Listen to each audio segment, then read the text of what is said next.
Hello, it's Debbie Gilbert from the Business Awards show, and I'm also the founder of the Best Businesswomen Awards. And today, my guest is Kelly Tucker from HR Star. And Kelly has just won the Gold Award for Best Businesswoman in Business Services at the Best Businesswomen Awards that took place just 2 weeks ago. So, welcome, Kelly. Hi, Debbie. Thank you for having me. Oh, it's lovely that you're joining me today. Mm. So, we always start our podcast by talking about the journey. So, what has been your business journey, and tell us why you set up HR Star? Sure. HR Star is a HR consultancy, and we do HR differently. And so if I start at the sort of beginning of my journey, I did quite well at school, did A levels, and then didn't go to university, various reasons, didn't really know what I wanted to do, didn't go to uni. So started working at quite, straight out of school, so at 18, after my A levels. Worked in various roles in the corporate world, enjoyed it, really liked that, it was all good. And then when I was 21, I found myself being made redundant. And I was like, oh, I just don't know what I want to do. I was still living at home with my parents, so took advantage of that. And to cut a long story short, basically my dad was telling me he needed me to go and get a job. He's like, can't bum around forever, Kelly, go and get a job. And I was like, oh, okay, Dad. So I joined a recruitment agency and they found me a job in a HR team. Well, it was one other person in this HR team for a local charity. And it was a 6-month contract, temp contract to go in and help set up a HR department. Well, it was called personnel back in that day. So showing my age a little bit. And so I got that job, kept my dad happy. I thought it was 6 months, that's fine. I can figure out what I want to do. So joined there setting up the HR team, or personnel, as I said it was called. And it was back when everyone had a personnel file, like a hard copy file. And we had to make sure everyone had a personnel file, had the contract, etc. in, and it was filed away in filing cabinets. I then started taking on the recruitment, looking after placing adverts, sorting through applications, etc. And what was supposed to be a 6-month contract turned into me staying there for 8 years. Oh, And wow. yeah, I know. I know. My dad was very pleased. And so during that time, I got promoted to HR officer, advisor, until I was the HR manager. And when I was the HR manager, after I'd been there for almost 8 years, I went on maternity leave to have my first son. And whilst I was on maternity leave, things went a little bit sour, and my maternity cover came in and they decided they preferred her. And I found myself then sat in a cafe in a garden centre, basically being offered a settlement agreement. Something I never thought would happen, and something obviously which was awful to go through whilst on maternity leave. I then took another temporary role as a HR manager, setting up a HR function, but it was really hard to find this role because I recently had a baby. I wanted to go back part-time. There's back then, no senior roles really existed on a part-time basis, but I found one. It was quite a commute, but I took it because I still wanted to progress my career. And I stayed there for 7 years, and I worked my way up till I was a very strategic head of HR, had a place at the table, as they say. But I still felt very much that I was being used to hire and fire. Key decisions that involved people would always sort of had me included in those. And I thought, this just isn't right. Like, we should be focusing more on creating a great place to work through making sure we do good inductions and good performance management and reward and recognition. Rather than always trying to firefight and sort out performance issues, high absence, high turnover, etc. And whilst I did my CIPD, I did it through open learning. I did my management research report on the psychological contract between employer and employee, and I just was fascinated by this whole concept. And it made so much sense to me about, employee engagement and how, if you get an engaged workforce, they perform better for you, which is better for business. And so that was sort of what I suppose sparked me wanting to do HR differently and do my own thing. The company that I worked for at the time said, look, we recognize you want to do your own thing. We'll support you in setting that up. We'll be your first client. So that was great. By then, I'd also had other sort of contacts. I had clients, I suppose, from day one. And then that was 9.75 years ago. So HR Star's nearly 10. And yeah, I just absolutely love what I do. I love the fact that I'm able to help now so many businesses through doing it as a consultant. And yeah, that's kind of what has brought me here to where I am today. Wow. Well, one of the things I was quite shocked to find out was the Best Businesswomen Awards was not only the first award that you've ever won, but the first award you've ever entered. So tell me why awards have just suddenly, have they just appeared on your radar now, or have you like just sat back and thought, I'll wait for the right time? What's been your thought process with Yeah, awards? I think probably a little bit of the latter. I think while I was building the business, and there's been obviously, ups and downs, as any, I suppose, founder will tell you. You have great times, you have challenging times, you then throw in a pandemic, cost of living crisis, but also just, I knew that I could do HR, I could do HR really well, but also running a business alongside that it's had its challenges. And I've a long time tried to find that balance of working in and on the business, like obviously hiring the right team, ensuring that we're retaining clients, etc.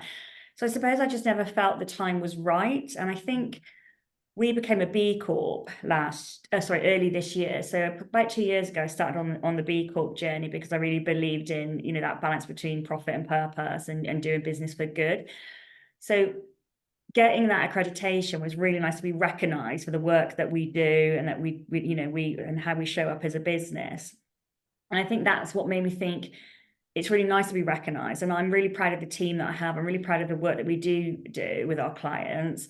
And I think it just got to the stage where I thought, I should be probably recognized for this. And it was probably others saying to me, like, why don't you like look at entering, an award? So you have that recognition for what you do.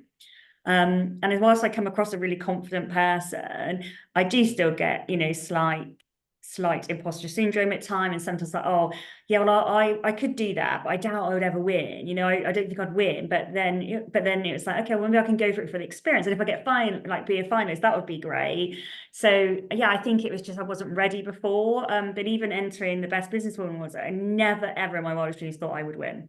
That's amazing. And how did you feel on the night when your name was called? Oh my, totally shocked. Absolutely. It was absolutely amazing. The whole event was brilliant. The venue, the setup, the entertainment, everything, the way it was all arranged. And I was just absolutely loving being there for the experience. I was really pleased to be a finalist because, that's something I could shout about.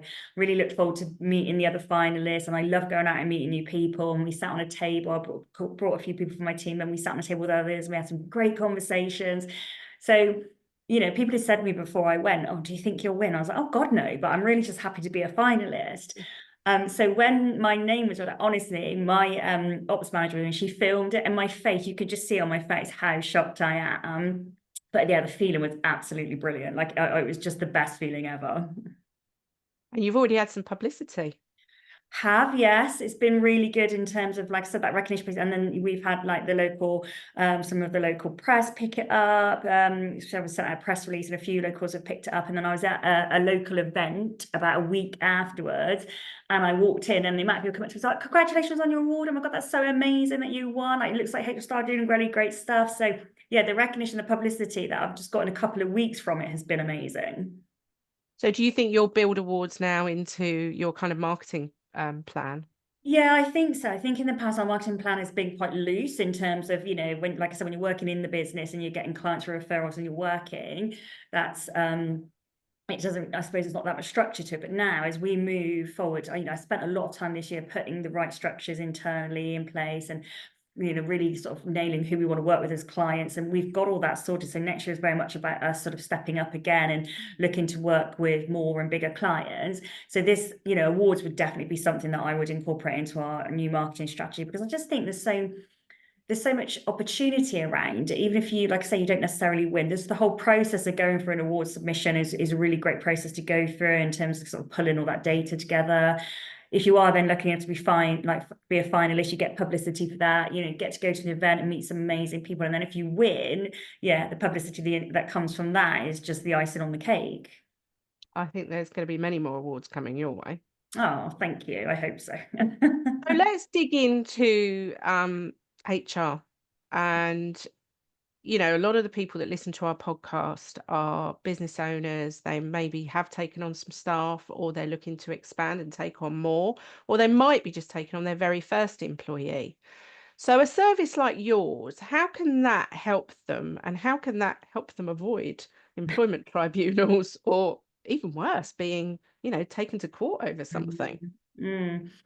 So in many ways, we help. So I always say that taking a proactive approach is always so much better than being reactive. I've had to step in and help businesses when they've thought that they could do it all, or when they think they have the best employee and it goes sour, and then they can't believe they suddenly have, an employment tribunal application form on their desk. And it's always, I think, so much better to put the work in first. And what I mean by that is, when I look at sort of the employee experience, I think of it in sort of 4 categories. So there's clarity, compliance, connection, and culture. Compliance is the absolute one thing everyone has to do. So everyone who's employing someone, every business who employs someone, has to issue a contract on day one. And I know there'll be people like, I could just go and download one of those off the internet. Yeah, you can. But to ensure that you're compliant and you're meeting employment legislation regs, I would always say you need a HR professional or an employment solicitor to look at that for you and put that in place, because that will create the basis of your employment relation, your employer-employee relationship.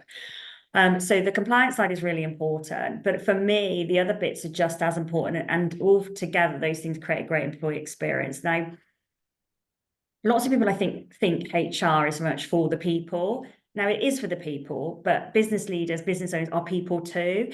So the way that we work at HR Star is very much, we will come in to work with the business to ensure they can achieve their goals through their people. So that means attracting and hiring the best people by looking at, where are you going out to find these people? How are we making sure that your recruitment process is as good as they can be? And then how are we making sure when you've got those people, you're onboarding them really well, that you're making sure that they have everything they need to perform really, really well? Because if people are engaged and motivated at work, they will do their best work, which is good for business, right? Because they're less likely go sick, they're less likely leave, and they're less likely to be performance issues. So we work really closely in partnership with our businesses, our clients, and they of all sizes, Deborah. Like, we have some who only employ a couple of people up to those who employ hundreds, and we will look at creating a great employee experience by looking at each stage of that employee life cycle. Is there clarity over what the expectation is? Because you can run a business in any way you want. The important thing is being really open and honest about that, so the right people come and work for you, which again eliminates some of those problems. So is there clarity way the business works, down to things like, what sort of hybrid working is there? Is there hybrid working? How do you do performance appraisals? How do you pay your people? How do you reward and recognize? So clarity is really important. Compliance is obviously the legal side, we have to do it. Connection, making sure people feel connected to something bigger in terms of what the business is trying to achieve. And then the culture piece. So people still think, or some people still think, culture can be quite fluffy. But another way to look at it is, how do we do things around here? Like, how do we communicate with each other? How do we run meetings? All of those things that I think if you get it really right and you're really open and transparent, you attract and retain the people who want to work in that way with you. And so if you're looking to just onboard your first employee, or you're looking to scale up, getting the foundations right will really stand you in good stead for the future. If it's just, I want to make sure I've got a really good employment contract, so that person who comes in the business has got that clarity and the compliance sorted, or whether it's like, we want to scale up now, so we know we need to have some more structure in place around our hiring, onboarding, or performance management, because we're going to have more people to manage. Or, do you know what, we wouldn't mind to know, what do people think of our culture? We think we might want to improve it a little bit, or we can scale up or down depending on what's needed. But one thing I will always say is, look at that compliance piece at the bare minimum. That's really good advice. What are the common problems that you hear that employers face with their HR?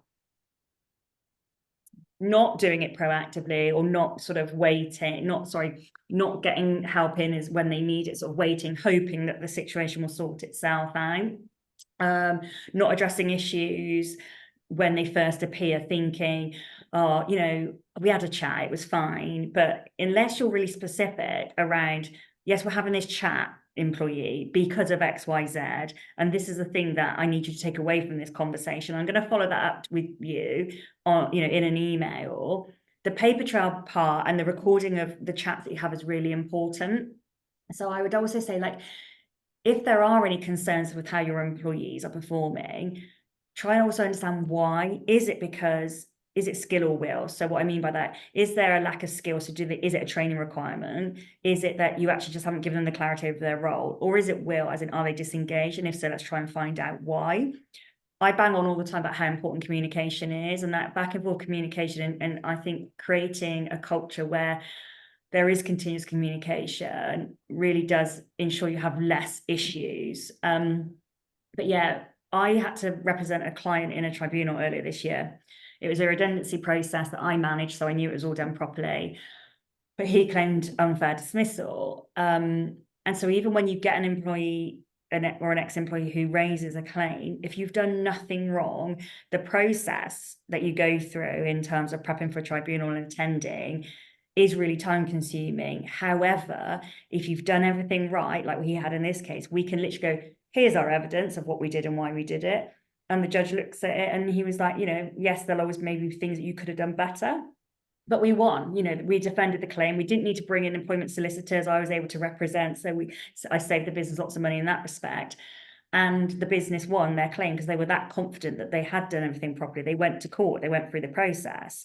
Where you see people getting paid out quite a lot or losing tribunal claims is where the employer hasn't followed a great process or doesn't have like the records and the detail to back up their decisions. And that's when it then becomes really costly for employers. So what I'm hearing then is, working with a service like yours, you would help an employer ensure that they're compliant on every stage of their process and that they keep proper records. Yeah, because I imagine that's one of the things you see a lot. So important. We use various HR platforms, depending on the client need, dependent on the size, and I will always promote that to the client to use these platforms where they can record all their data. Let us manage that for them as well to ensure that we are recording the data, because that just creates that paper trail that you need, and that is so important. And it's really important, not just in potentially defending a claim, but also to show the employee as well. If they say, oh, I haven't had a pay rise in 3 years, and you can pull out your records below, actually, no, you had a pay rise on this day, or yeah, but at your last performance review, we talked about XYZ and we're still not seeing that from you. So it's just good to always have those records that you can refer back to when you need to. Yeah, which is really, really important. And employment law is changing all the time, isn't it? There's just been some recent updates only last week. Yeah. So do you keep your clients up to date with those changes? Yeah, so obviously, as you just mentioned, employment law is changing all the time, but we have the annual sort of legislation updates that we see, around minimum wage and living wage increasing, etc. We've seen a recent change to flexible working, etc. But the impending changes that Labour want to implement will be massive changes for employers. We don't know yet how many of those will be agreed or when, and it's not going to be an overnight thing, but some of these changes will be really significant in day one rights. At the moment, employees are very limited in what claims they can make against their employer within first 2 years of service. If the proposed changes come in, they'll be able to make claims from day one, which means you're going to have to really have a robust recruitment process, but also a really robust probation period and how you're managing performance within that time. So that's going to be big. Sick pay, the changes to potential sick pay being able to claim from day one rather than day 3. So yeah, there's a real potential change. So we very much keep the clients that we work with on an ongoing basis, like we call it our partnership model. We will do an annual review of all their documentation, and then when there's things like this going on, we will keep them regularly updated. Even if it's just at the moment there's still no move on it, but we will still be looking at this and keep it. Or actually, right now you could probably start looking at this to prepare yourself for it. We'll literally send out a comms this week, so if anybody is interested in kind of even just like having those comms for us, we're happy to add them to our mailing list, because it's a minefield out there. You're hearing so much noise about these potential changes that are coming. It's hard, I think, to know what to do and when. So we're very much keeping our clients informed of that. Yeah, I was reading last week, one of the changes that came in was all to do with employers having to be very proactive to do with dealing with sexual harassment. Yeah, that's a recent change. Problems in the workplace. And that the onus really is going to be more on the employers now to deal with all those. And it's not just a case of having a policy. Yeah, we've got a sexual harassment policy. That's not going to cut the mustard anymore. It's like, you've got to show what you did as an employer to prevent sexual harassment in your workplace. So it's a really big change. We've just recently done the policies for our clients, but we're also implementing from January some training, which I would really recommend employers to have some training, whether it's for us or another provider, because I think, yeah, if people think they can just do nothing, then they're wrong. So you're actually offering training courses for employers on that? We are, yeah. So in January, we're going to run some training courses. There'll be sort of online ones. So very happy if people want to get in touch about joining in on those, because yeah, there'll be things like risk assessments you'll have to complete and then take action on, and we'll cover all of that. And then, like I said, we've got a policy that we can share as well. So very happy for people to contact us to find out more. Yeah, because if people do suffer that problem in the workplace, then it's gonna mean that they can put a claim against their employer, isn't it? Yes. Essentially, to show that Yeah. the employer's been negligent in not dealing with Yeah, and what. if the employer hasn't taken any actionable steps to show that they have proactively tried to prevent it, then it's very unlikely they're going to be able to defend that claim. Interesting. I mean, personally, I thought that was great. I welcomed reading about that because I think perhaps it has been long overdue. But I was sitting there reading it thinking, goodness, that's something else employers are going to have to really. Absolutely, and I agree. I think there's so many of these potential changes. I mean, the changes that have come in, the sexual harassment one, and the potential changes that are great for employees to have that protection in the workplace. And I think it's really great for them. But you've got to think about how that's implemented. Depend on the size of the business. You know, large corporates will have the budget to easily implement some of these things. The types of business that we work with are SMEs, and so it's harder for them to navigate through those changes, as well as continue to run business day to day. And I think, you know, that's where I want to really be able to help these businesses, because, you know, I'm in that position as well. You know, I'm a founder of an SME. I'm managing a team and trying to balance the, you know, the team, the client need, you know, obviously revenue, etc. So yeah, I understand as well, and that's one thing that I do. One of the services I offer at HR Star are founder to founder sessions. So if you're a founder, quite often it can be quite a lonely place, and you're like, who do I talk to about this stuff? And 99% of the time in business, any issues you're having will involve or be because of the people. It's your biggest probably line on your P&L. So I have those clients that I work on a founder to founder basis with. Once a month, we'll have like a good hour and a half where they can offload, they can tell me all their problems, they can say like, you know, oh, we're thinking about this, or what would happen if I did this, and we can put some plans together. And I could give some advice, and 9 times out of 10 they just feel better for the fact they've been able to share that. I've given them some, you know, advice and suggestions on how they can move forward with these things. And then it's quite often things that we can then put into their people strategies that we're working on. So they're really popular with the founders that I work with, because, like I say, quite often there isn't anybody else they can talk to about these things. I love that idea. I Yeah, think that sounds great. thank you. So 10 years next year. Oh my goodness. I Are know. you doing anything to mark that 10th anniversary? Yes, but I don't know what yet. So Becca, who's my operations manager, she also looks after kind of events, etc., and all the logistics of the team. So she's very much sort of already like eager to do something. So we will, because I always said I want to get to 10 years, I'd have to like mark the occasion. Mm. So it's April next year, but at some point next year we will definitely do a 10-year celebration. But yeah, watch the space for what it is, but I don't know yet. Well, what else is on the cards in terms of how you're growing your business and what you're doing? Yeah, so this year we spent a lot of time on the internal side of the business in terms of getting the right team in place, really looking at what we're offering to our clients, ensuring that we can really show the value that we add.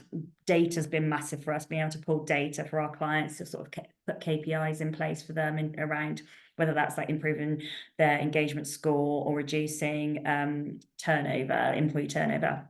Next year, I think for us, it's really about going out there and trying to work with more clients. I love what we do at HR Star. I firmly believe that we make such a difference, maybe spurred on a little bit by winning the award as well. So, okay, I'm pretty good at this stuff. So I'm now just really, really, really keen to do it more. Like it's a tricky one. Like I love what I do, and I never set out those for HR Star to be this, you know, really big business. But the more I do what I do, the more that I love it, and I want to grow HR Star in a managed growth way, so that we're still able to keep hold of like our culture internally, still able to deliver a really good service to our clients. But we've recently recruited a couple of new members in the team, so next year is really about sort of going out there and doing more of what we do with more businesses, and hopefully winning more awards. Oh, well, that's a good point to end the podcast. Winning awards. I love it. You know, what comes across from you, I can see just how passionate you are about your industry, and you clearly impressed our judging panel and got that across in your entry. And we need more people like you in the Oh, HR field. Because I remember when I was in corporate, we used to call personnel person's hell. And oh then yeah, I've heard that. Yeah. she wasn't called Janet, but let's call her Janet for the benefit of the podcast. And she was really scary, and nobody Yeah. would go and talk to her about anything because she would glare at you and snatch a piece of paper off of you and run over to her filing cabinet, and it was all very nerve-wracking. So it's lovely that you're bringing the human side into personnel now. Yeah, that's definitely my aim, is to make, I always say to people, yes, there's processes we need to follow, but always remember there's a human in that process, and we just need to, really be that people focused and people centered when we go out doing what, we can achieve many things for businesses, and we can, get the result that they want, but there's always a nice and proper and good way of doing it versus a not so nice way of doing it. And so I'll always try and make sure that we remember there's a human in the process. Fantastic. Well, we will add Kelly's contact details into the show notes. And if you're watching this on YouTube, it will be in the description. And we'll also add some links and information to some of the courses that they're offering, so that you are compliant with your HR. So thank you for joining us, Kelly. Thanks, Debbie. It's been an absolute pleasure. Thank you.